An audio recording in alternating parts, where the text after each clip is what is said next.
Queria saber qual a importância desse tipo de medida, dessa correção, dessa retificação para a história do país, para o que aconteceu, para a sociedade, como é que a gente pode avaliar? São muitas perspectivas quando a gente está falando sobre a questão da retificação das certidões de óbito, né? Acho que, em primeiro lugar, a gente está falando sobre o reconhecimento da verdade e da dignidade. Então, para as famílias, a retificação ela representa o reconhecimento oficial do que a gente chama de verdade histórica e restauração da dignidade da vítima. Porque a gente acaba, quando faz esse movimento da retificação, corrigindo uma narrativa falsa que é imposta pelo Estado ao substituir essas versões de suicídio ou de acidentes por declarações que refletem a realidade dos assassinatos e das torturas.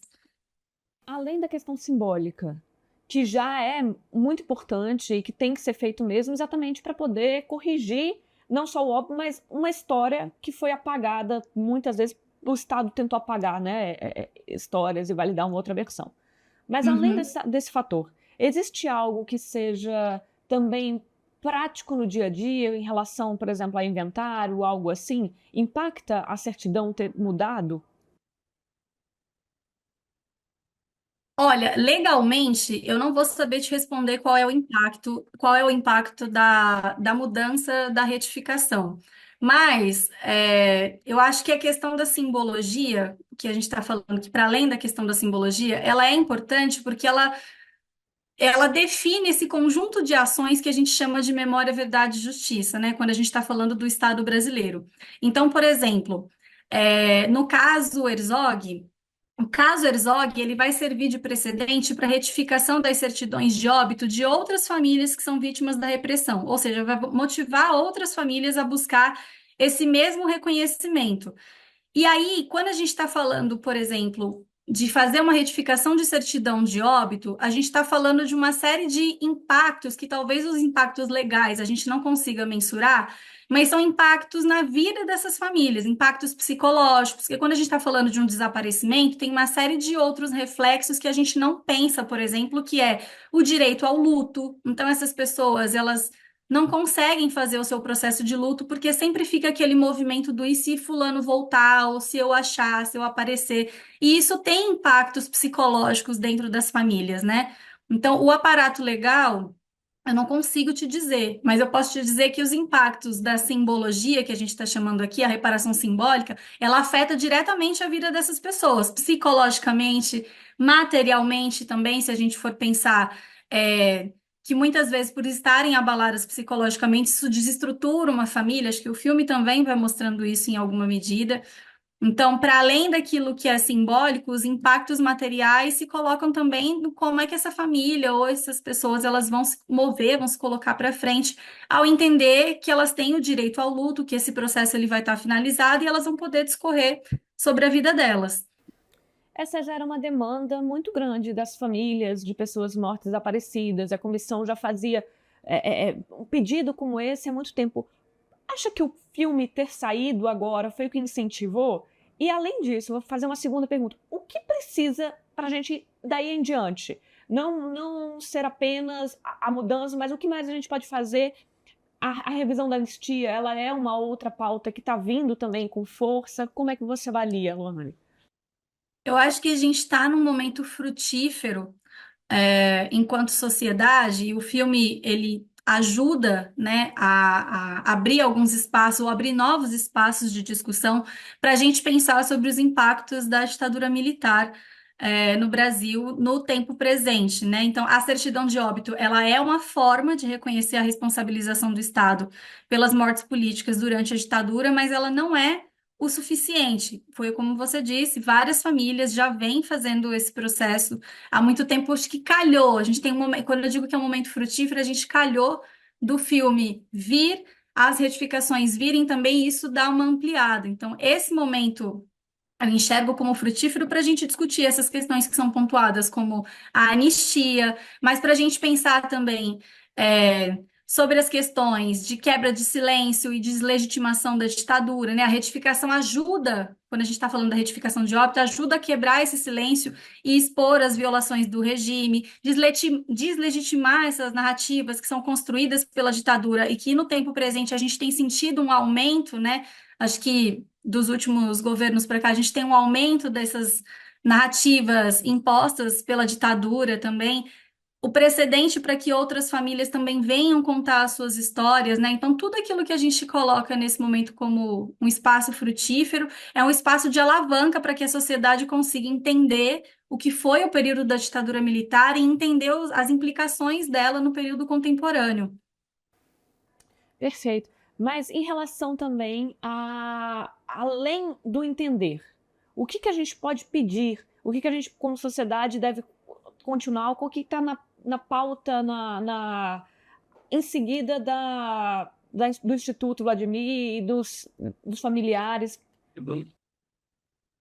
Olha, esse ano a gente faz 50 anos da morte do Vladimir Herzog, né? Então a gente tem um ano aí muito comprido para pensar essas ações em torno dos impactos da ditadura militar também. Enquanto instituto, a gente está no processo da produção do relatório de avaliação das recomendações da Comissão Nacional da Verdade, que já completou, ano passado completou 10 anos, né? A gente está aí nesse movimento de tentar entender quais foram os avanços, a comissão ela tem aí as suas recomendações, entender quais são os avanços e os retrocessos que aconteceram ao longo desse tempo. A parte do entendimento, e eu estou frisando aqui, ela é muito importante porque a gente ainda discute os temas da ditadura militar de maneira muito nichada, ou entendendo que isso é um problema do passado, né? Então, colocar essas questões na boca, na ordem do dia, é importante para que a gente consiga pensar, inclusive, quais são essas ações. Então, quando a gente está pensando em fazer um estudo, e entender os impactos da comissão, é também avaliar o trabalho que já foi sendo feito pela sociedade e como é que a gente pode melhorar essas ações para que aí as pessoas consigam ver os melhores resultados, além desse que a gente já conseguiu agora da retificação enquanto sociedade. Perfeito.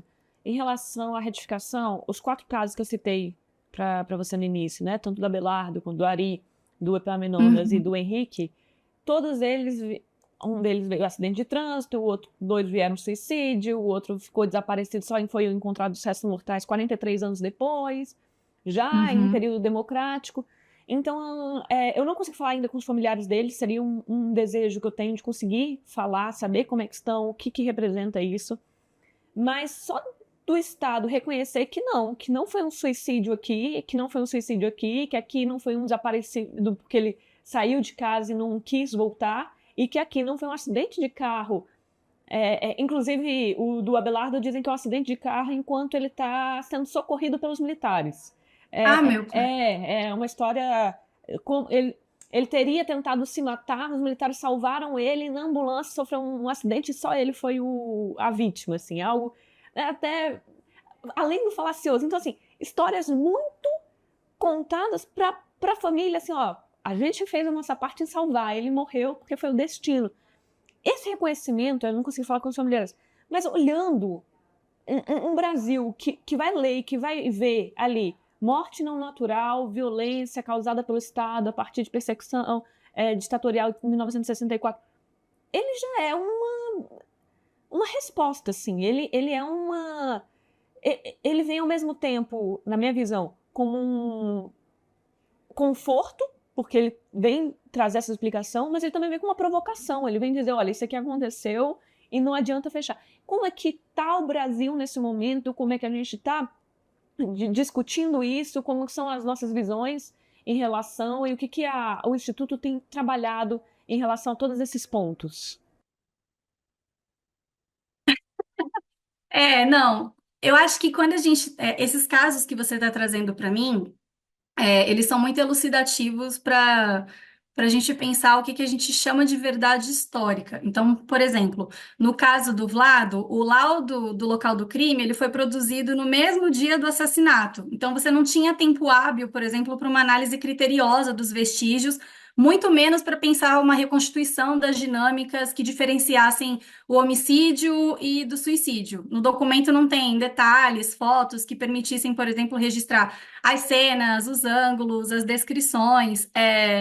E aí, no caso que você está me contando agora, também é isso, né? Quando a gente pensa numa retificação de certidão de óbito, a gente está explanando que o problema ele perpassa toda a sociedade. Então, a ditadura militar, ela tem essas narrativas de pensar que estão envolvidos militares e esses outros setores da sociedade que não necessariamente são militarizados, mas são aparatos do Estado também são contribuintes dessa narrativa e desse discurso que é o discurso que molda a sociedade. Então, a gente está falando das instituições de perícia, a gente está falando de uma série de outros aparatos estatais que também contribuíram para que essa verdade histórica tivesse calcada, marcada na sociedade. O que o Instituto tem feito e o que a gente entende dessa retificação é que ela é um ganho para a sociedade, porque a gente está desvelando, a gente está abrindo uma cortina para falar: olha, não é só simbólico, ele é o reconhecimento da verdade histórica, é a quebra do silêncio. Muito se fala sobre a ditadura militar de uma maneira escondida, velada, então, foi assim mesmo, então o laudo está aí, faleceu, né? O que a gente está dizendo, desvelando essa cortina, é dizer, olha, para muitas famílias, a ditadura ela vai impor décadas de silêncio, de medo, de injustiça. A retificação, ela ajuda a quebrar esse silêncio, a dar voz a esses familiares que estão há anos tentando uma retificação e há anos tentando conseguir provar, inclusive para a sociedade, o que aconteceu com os seus familiares. Então, isso é um ganho tremendo e a gente está num espaço frutífero para falar sobre isso. Felizmente, a gente tem esse espaço para falar. É uma discussão dolorida, porque a gente vai tocar nesses movimentos do passado, mas é importante que a gente faça isso enquanto sociedade, se a gente está pensando em políticas de memória, verdade e justiça, tratar isso com respeito e o merecimento devido para que a gente consiga caminhar. Acho que o projeto do Instituto, quando a gente está tocando nesses temas, é justamente abrir, desvelar essas cortinas, apresentar para a sociedade das formas que o Instituto vem trabalhando, né?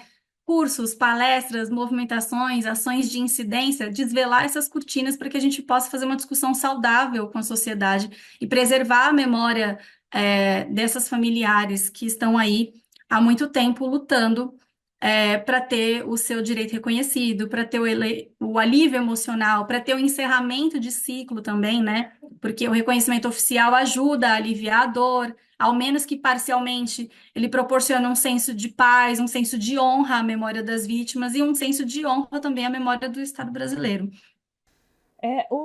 A decisão do CNJ, né, a resolução, ela mira nos 434 casos que são os que a Comissão Nacional da Verdade reconheceu e colocou ali. Mas há indícios de que foram muitas pessoas a mais mortas, e aí vários nichos, além pessoas da periferia, pessoas indígenas também, que não tiveram, muitas vezes, como contabilizar, não foram documentadas e estão sem essa história, estão sem a sua documentação, estão com essa história apagada. Como que há uma movimentação para olhar para essas e reconhecer números além desses 430? Como que se está trabalhando isso?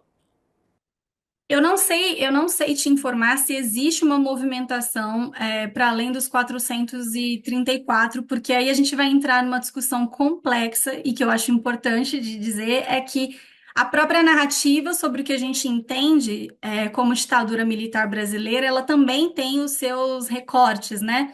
Ela também tem a sua linha de pensamento que talvez daqui acho que há uns 4, 5 anos, a gente tem pensado esses outros movimentos e outras formas de se pensar a ditadura militar, para além de um corpo específico de pessoas, um grupo específico, ou grupos específicos de familiares. É isso, a ditadura militar, a gente está olhando para ela como uma ramificação, né? Ela atinge todos os setores da sociedade.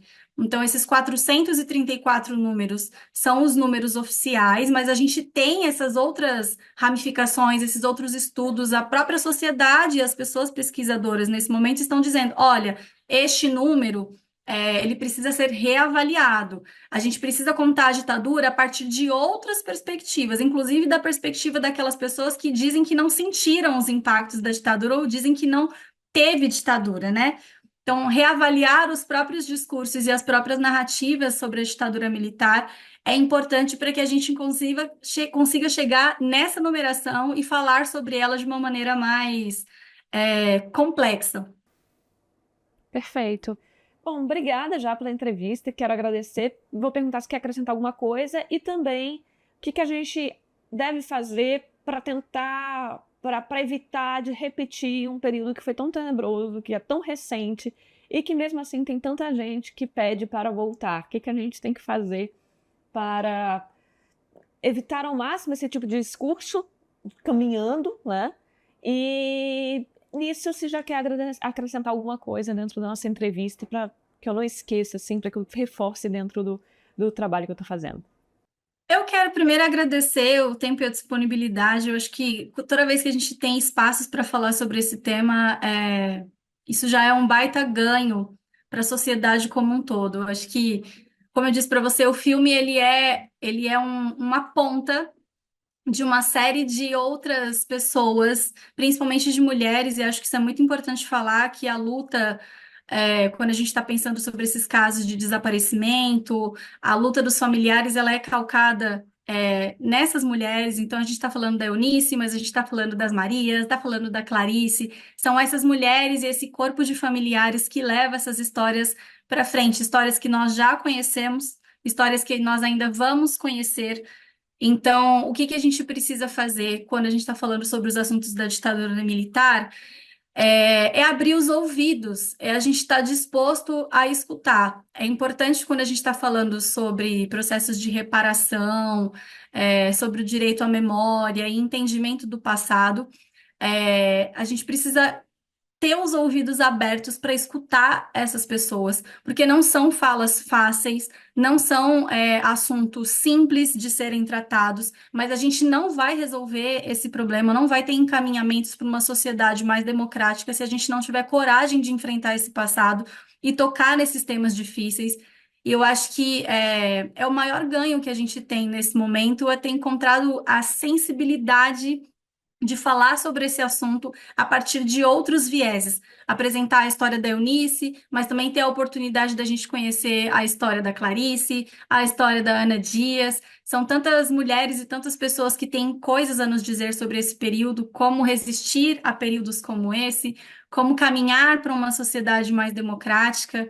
Então, é ter os ouvidos atentos mesmo, um espaço de escuta. E por mais que isso pareça muito simples, o que eu estou dizendo aqui, essa é uma das coisas mais importantes quando a gente está falando sobre esse período.